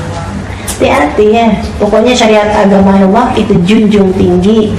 Makanya terutama kepada para ulama, hati-hati, hati-hati lidahmu. Kita nggak boleh ngomongin orang siapapun, apalagi ulama. Kita nggak boleh ngata-ngatain orang siapapun, apalagi orang hafal Quran, apalagi pendakwah, apalagi benar-benar harus hati-hati. Dosanya double-double teman-teman sekalian, sebab mereka bagian dari syiar agamanya Allah. Yang berikutnya lagi ialah kepo. Apa sih Ustazah kepo? Kalau saya bahasain bahasa Arab nanti nggak ngerti. Bahasa Arabnya fudul. Fudul, bahasa Al-Qurannya tajassus, nyelidikin orang, pengen tahu keadaannya orang, gitu ya. Pengen tahu, pokoknya semuanya harus ditahu, gitu kan. Taunya tapi dicari tuh yang buruk-buruknya gitu. Kalau kita cari tahu keadaannya Nabi Muhammad untuk kita kemudian mengikuti jalan hidup beliau, kita cari tahu keadaan seorang ulama untuk kita ikuti jalan hidup beliau, itu nggak jadi masalah. Kita cari tahu gitu kan, kalau ini gimana, kalau bergaul orang kayak gimana gitu ya. Kita pengen jadikan beliau sebagai suri tauladan gitu, itu nggak jadi masalah gitu, nggak jadi masalah. Saya cari tahu kok guru saya misalnya gitu lagi perlu apa, untuk saya mungkin bisa saya bantuin, untuk saya mungkin bisa beliin kayak gitu loh, itu nggak jadi masalah gitu. Tapi kalau misalnya iya ampun amit-amitnya, tuh yang hati-hati. Cari tahu orang lagi berantem nguping gitu ya, tetangga suami sama istri gitu kan, suami istri pengen tahu gitu yang dipakai apa, belanja ke tukang sayur liatin, banyak yang kayak begitu. Banyak nggak? Kita masuk apa enggak? Masuk apa enggak? Masuk. Ya Allah. Sekarang nomor berapa?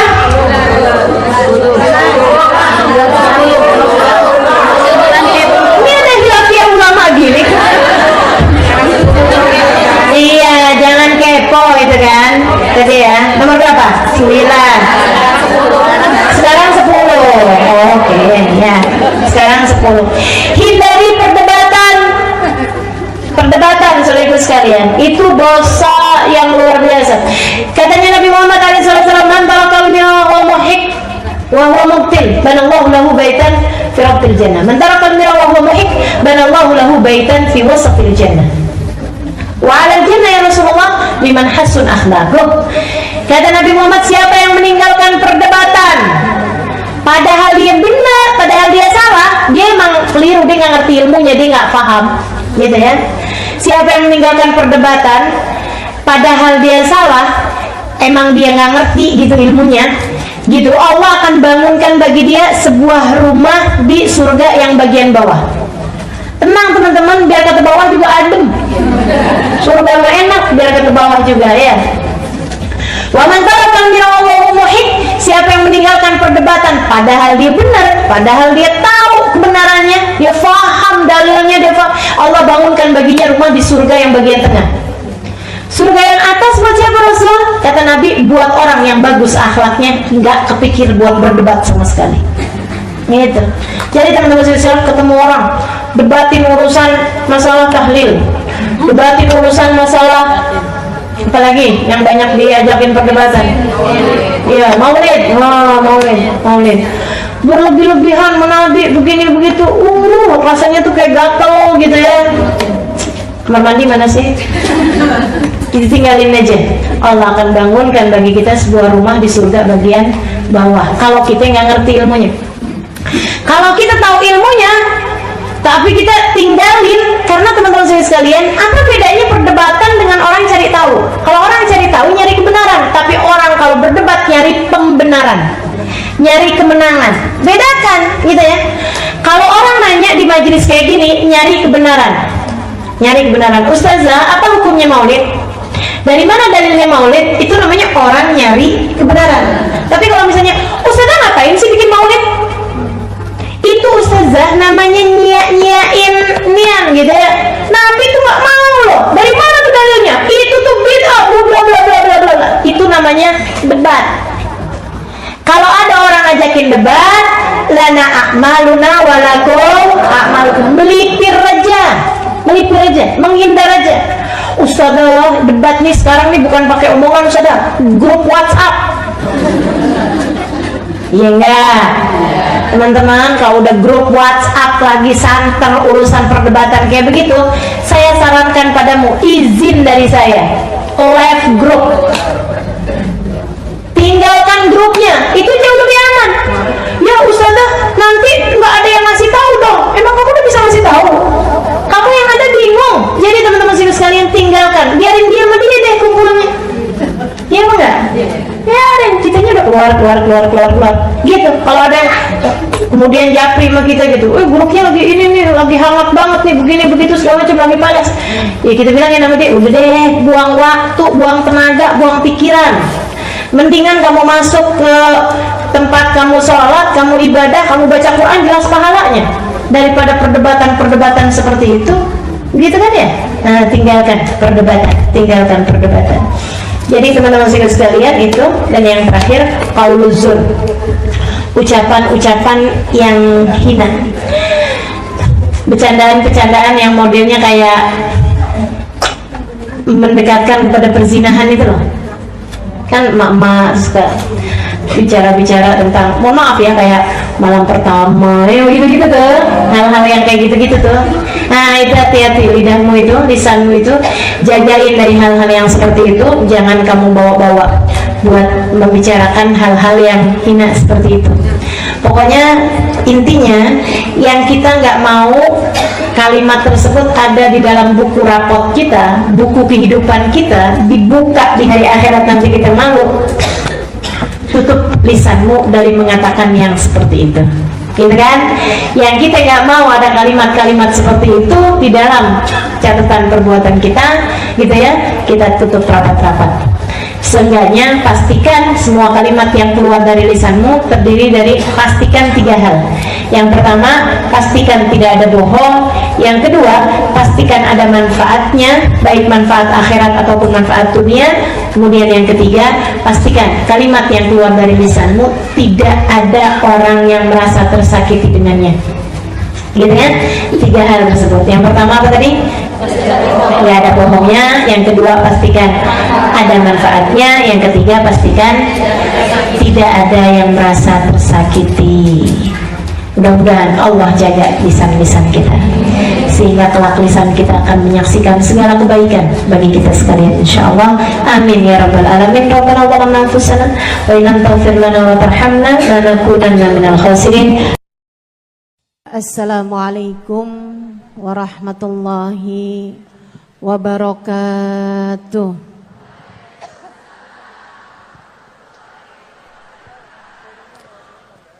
Alhamdulillah, wassalatu wassalamu ala rasulillah Muhammad ibn Abdillah wa ala alihi wa sahbihi wa man wala. Subhanaka la ilma lana illa ma 'allamtana innaka antal alimul hakim. Rabbi shrah li sadri wa yassir li amri wahlul 'uqdatan min lisani yafqahu qawli. Amma ba'du. Alhamdulillah, Allah sampaikan juga saya ke tempat ini. Masjidnya Allah Subhanahu wa taala, bait min buyutillah, rumahnya Allah. Mudah-mudahan kita udah disampaikan di rumah Allah di dunia. Allah sampaikan pula ke Baitullahil Haram di Mekkah. Dan Allah sampaikan pula di tempat keridhaannya, surga Allah di akhirat nanti insyaallah. Amin ya rabbal alamin. Rabbi la tukhzini yawma yub'atsun yawma la yanfa' mal wala banun illa man atallaha biqalbin salim. Kata Nabi Ibrahim yang Allah tuliskan dalam Al-Quran, ya Allah, jangan kecewakan aku, jangan buat aku susah pada hari di mana Engkau membangkitkan hamba-hambamu. Nanti di akhirat saat manusia dibangkitkan, ya Allah, jangan buat saya susah, jangan buat saya kecewa. Yauma la yanfa' mal wala banun. Hari yang itu loh ya Allah, hari yang tidak bermanfaat orang bawa harta, hari yang tidak bermanfaat orang bawa anak. Yang bermanfaat hanyalah orang yang datang pada Allah biqalbin salim, dengan membawa hati yang selamat. Karenanya siapapun di antaramu yang akan menuju ke akhirat, semua dari kita menuju ke akhirat. Siapapun di antaramu yang kepengen di hari akhiratnya nanti menjadi orang yang tidak susah, menjadi orang yang tidak sedih, menjadi orang yang tidak kecewa, menjadi orang yang tidak ketakutan, menjadi orang yang berhasil. Siapa di antaramu yang kepengen di hari akhiratnya nanti berbahagia, bersukacita? Siapa yang kepengen di hari akhiratnya nanti bergembira? Pastikan saat-saat ini, saat hidupmu di dunia ini, pastikan kamu sedang menuju kepada keselamatan hati. Hatimu selamatkan. Hatimu selamatkan, teman-teman. Hatimu selamatkan.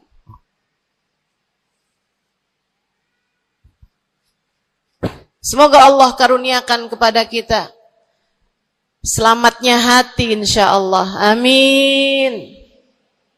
Semoga Allah menyelamatkan hati kita semua. Semoga Allah menyelamatkan hati kita semua. Nabi kita Muhammad menyebutkan dalam salah satu hadisnya, ala inna fil jasadi mudghah, idza salahat salahal jasad kulluh, wa idza fasadat fasadal jasad kulluh. Ala wahiyal qalbu. Kata Nabi, ketahuilah sungguhnya dalam diri manusia terdapat segumpal darah. Apabila ia bagus, ia selamat, ia bersih, selamatlah seluruh anggota tubuhnya. Apabila ia rusak, ia hancur, ia gelap, ia mati, maka hancur pulalah seluruh anggota tubuhnya. Ala wahiyal qalbu, ketahuilah segumpal darah tersebut bernama hati. Maka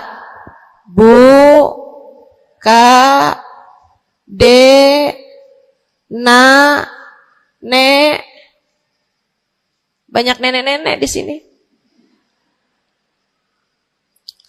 Saya sampaikan padamu pesan dari hati saya yang terdalam.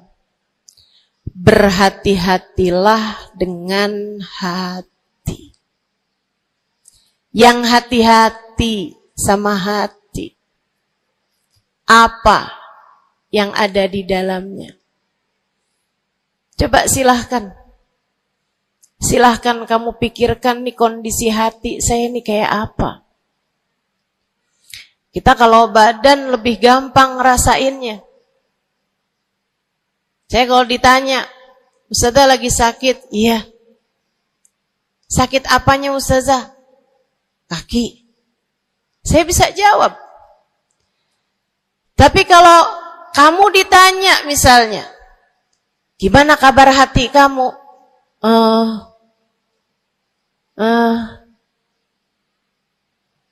Gimana kabar hatimu? Sehatkah? Sakitkah? Atau bahkan sakaratul maut? Hatimu bercahayakah? Gelapkah? Atau bahkan mati? Bagaimana kabar hatimu, teman-teman? Bagaimana kabar hatimu? Innallaha la yanzur, kata Nabi Muhammad dalam hadis yang lain. Innallaha la yanzur ila suwarikum wala ila absyarikum, walakin yanzur ila qulubikum.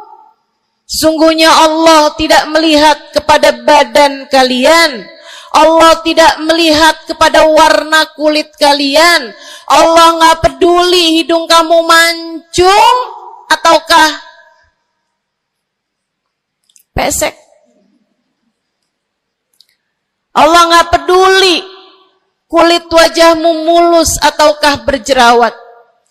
Allah nggak peduli kamu tinggi ataukah pendek. Allah nggak peduli warna kulitmu semacam apa. Yang Allah Subhanahu wa taala lihat, yang Allah Subhanahu wa taala perhatikan adalah hatimu. Adakah ia mulus? Adakah ia penuh dengan penyakit-penyakit? Yang Allah pandang darimu adalah hatimu. Nih, sekarang saat kamu duduk sama rata di tempat ini, teman-teman. Meskipun ada yang lebih tinggi, ada yang lebih rendah, tapi kita duduk nih sama-sama di tempat ini nih. Nilaimu di mata Allah bukan seberapa dekat jarak antaramu dengan saya. Nilaimu di mata Allah bahkan bukan bergantung dari jam berapa kamu datang.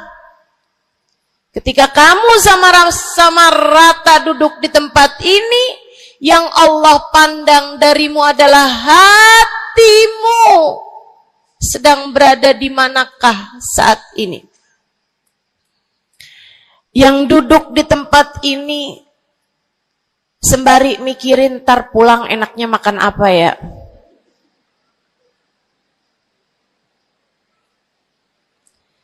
Yang duduk di tempat ini sambil mikirin, kok saya lapar ya? Iya, belum sarapan.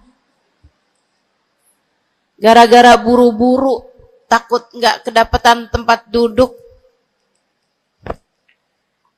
Gara-gara buru-buru, kepengen bisa lihat mukanya Ustazah Halimah yang viral.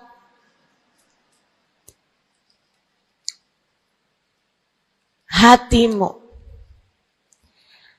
Allah melihat darimu, nilaimu di hadapan Allah. Nilaimu di hadapan Allah saat ini bukan bergantung dari seberapa awal kamu datang, bukan bergantung pada hal-hal yang lainnya, akan tetapi yang Allah lihat darimu adalah hatimu.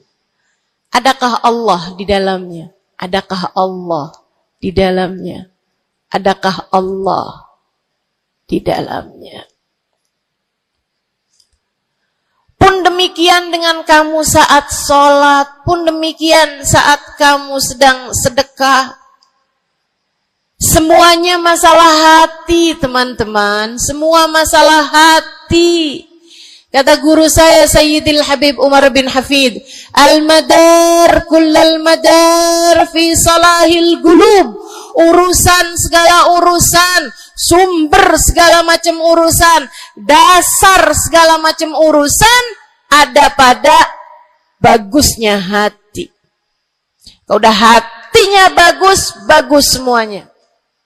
Kalau udah hatinya busuk, busuklah semuanya. Semoga Allah selamatkan kita dari busuknya hati. Semoga Allah selamatkan kita dari busuknya hati. Amin ya rabbal alamin. Dunia, akhirat, masalah semuanya ada pada hati. Karenanya yuk kita bahas gimana sih caranya nyelamatin hati. Yang pertama, kalau kamu pengen tahu caranya nyelamatin hatimu, yang pertama,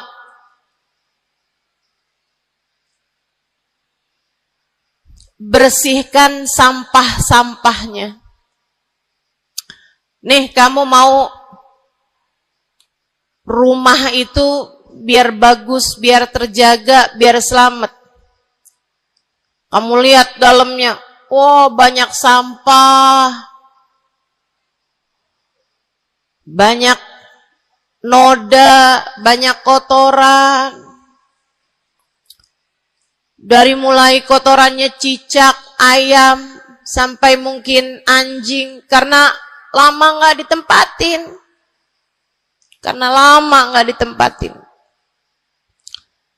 Ada banyak di antara kita yang kondisi hatinya semacam itu.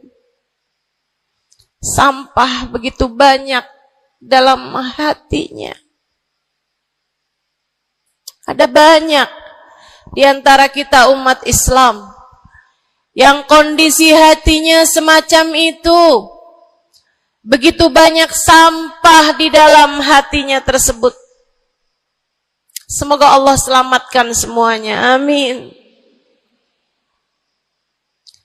Maka hal pertama, kalau kamu kepengen punya hati yang selamat, yang nomor satu adalah bersihkan hatimu dari semua sampahnya, keluarin.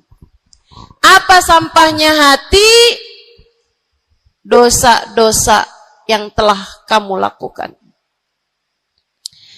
Idza aznabal abd nakat fi qalbihi nuqtah sauda.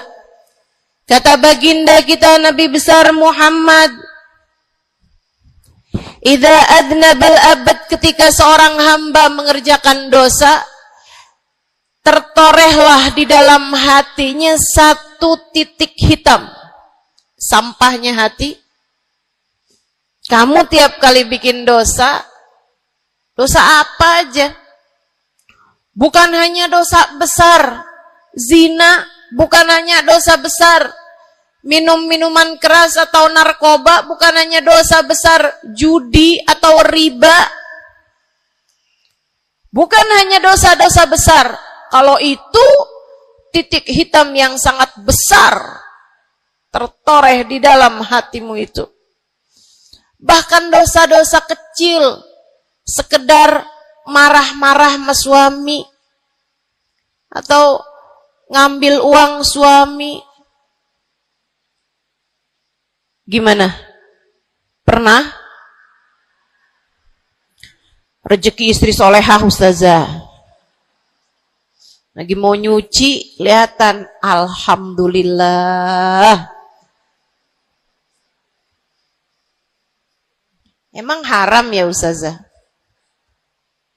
Ya haram, bukan punya kamu. Kan katanya ada hak istri dalam harta suami. Iya betul kalau dia kasih. Kalau dia kasih, kalau nggak kasih, nggak halal juga. Bahkan dosa-dosa kecil, seperti melihat tetangga, terus kamu bilang, ya ampun, cakep banget ya. Nyesel saya nggak kawin sama dia.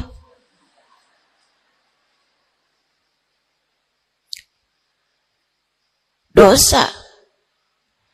Seperti memandang seseorang dengan pandangan menghina.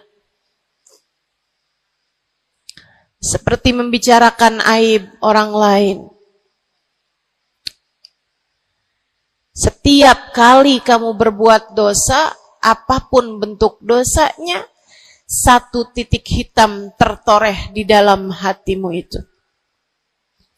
Ini istighfar wa tab. Musih, kalau dia beristighfar, kalau dia bertaubat, dihapuslah titik hitam tersebut. Wa illa, kalau enggak, ya tetap aja ada. Kamu bikin dosa lagi, bikin dosa lagi, bikin dosa lagi, bikin dosa lagi. Enggak pernah istighfar, enggak pernah memperbaiki diri. Aurat tidak kamu tutup dengan baik. Sehingga akhirnya setiap kali kamu keluar dilihat oleh laki-laki yang bukan mahrammu. Satu titik hitam, satu titik hitam, satu titik hitam. Sampai terkadang hati seseorang dipenuhi dengan titik-titik hitam. Hatinya menjadi legam. Hatinya menjadi penuh dengan titik-titik hitam. Semakin bertambah lagi, semakin bertambah lagi, jadilah karat. Jadilah karat. Kalau udah jadi karat, na'udzubillah. Ini yang Allah sebutkan di dalam Al-Quran. Kata Allah, kalla, a'udzubillahi minasyaitonirrajim, kalla, balrana ala qulubihim bima kanu yaksibun, kalla, innahum an rabbihim yawma idin lamahjubun.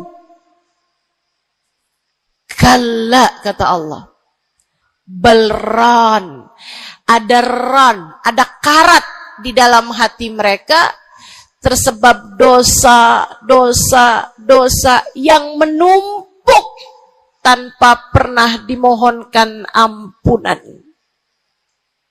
Kalla, innahum an rabbihim yawma idzin lamahjubun. Orang kalau hidup bawa karat hasilnya apa? Orang kalau hidup bawa karatnya hati hasilnya apa ya Allah? Kalla innahum an rabbihim yawma idzin lamahjubun.